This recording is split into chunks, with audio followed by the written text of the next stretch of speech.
Alright guys,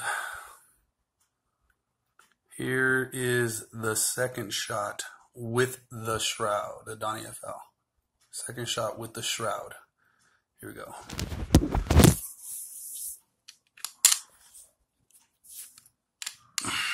Shooting at 22 yards. Let's see what we can do here. This is one bad pistol. So I'm shooting indoors, 22 yards. Huge difference. Huge difference. And it's spot on too. So let's go take a look at the target.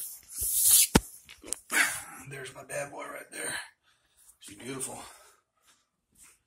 Without, it's really loud inside without, having anything outside. It's just dead quiet, so don't use it as a reference because it echoes from on the inside. So you can see right there is where I aimed the first shot.